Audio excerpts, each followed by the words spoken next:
కుక్కట్పల్లిలోని రాధాకిషన్ పై గతంలో ఫిర్యాదు చేశాను. ఆ కేసులు సనత్ నగర్ కు బదిలీ చేశారు. ఈ రోజు పోలీసులు పిలిస్తే వచ్చాను.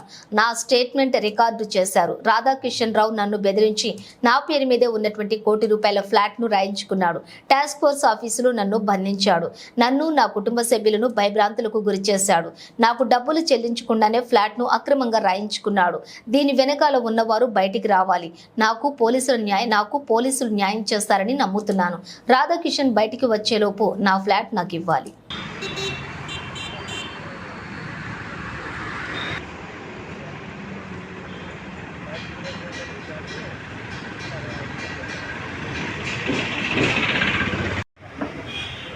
సార్ చిన్న స్మాల్ బయట ఇవ్వాలి సార్.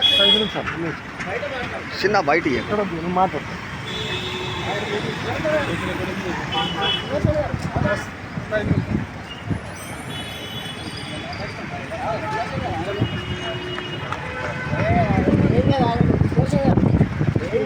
ఏం కాదు, చిన్న స్మాల్ బయట ఇవ్వండి అంతే.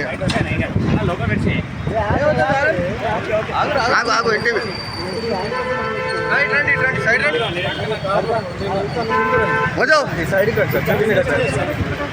ఏం కాదు రండి. 2 నిమిషాలు రండి, ముందుకెళ్దాం.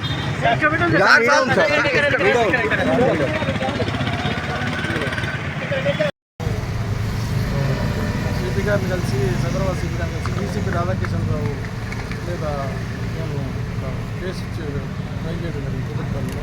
దాని జ్యూరిడిక్షన్లో సనత్నగర్ వచ్చిందని చెప్పి నన్ను అక్కడ స్టేట్మెంట్ తీసుకున్నాను. మళ్ళీ ఇక్కడ పంపించారు. ఈరోజు ఇక్కడికి వచ్చి స్టేట్మెంట్ ఇవ్వడం జరిగింది. మళ్ళీ ఇన్వెస్టిగేషన్ నడుస్తుందని చెప్పారు. రాధాకిషన్ రావు ఒక రకంగా పలు రకాలుగా ఇబ్బంది పెట్టాడు. కరోనా పెట్టి చంపుతా అన్నాడు, కరోనా ఎక్కించి చంపుతా అన్నాడు, జైలు పంపుతాడు, అక్రమ కేసు పెట్టారు. ఆల్రెడీ అక్రమ కేసు పెట్టారు, ఇంకా పెడతాను అన్నాడు. ఆయన అనుకున్నది జరగాలని చెప్పేసి బాగా ఇబ్బంది పెట్టాడు. ఏంటి సార్ అసలు ఇల్లు రాయించుకున్నాడు, ఫ్లాట్ రాయించుకున్నాడు. ఎందుకు సార్ మిమ్మల్ని ఎందుకు అంత కక్ష కట్టాల్సిన అవసరం? కక్ష కట్టాలంటే ఆయన దగ్గరికి వెళ్ళినే వాళ్ళు నాకు పైనుంచి వచ్చింది, ఇది గవర్నమెంట్ నుంచి వచ్చిందని చెప్పింది. గవర్నమెంట్ ఇన్ఫ్లుయెన్స్ వచ్చింది, పొలిటికల్ ఇన్ఫ్లుయెన్స్, వాళ్ళ ఒత్తిడి ప్రాపర్టీ ఎందుకు రాయించుకున్నారు అసలు ఏం చెప్పారు? ప్రాపర్టీ రాయించుకున్నారు, ఆయన చెప్పింది చేయాలి. ప్రాపర్టీ ఎందుకంటే దానికన్నా ఎవిడెన్స్ నేను ఇచ్చాను. ఎన్ని కోట్లు ప్రాపర్టీ? ఎన్ని కోట్లు? 1,30 లక్షలు. అంటే ఇంతకుముందు మీ మీద కేసు ఉంది కాబట్టి తీసుకొచ్చారని చెప్పేసి ఇంకో వర్షం అసలు ఏదో మర్డర్ కేసు మీద కుక్కట్పల్లిలో ఆయన ఇన్స్పెక్టర్ ఎక్విటల్ అయిపోయింది. దాంట్లో మీరు ఎక్విటల్ అయింది, కేసులన్నీ ఎక్విటల్ అయింది. 20 సంవత్సరాల కింద కేసులు వినిపించాడు ఆయన, అది ఎక్విటల్ అయింది. దాని మీద కక్ష కట్టుకునే చేసినారు ఆయన.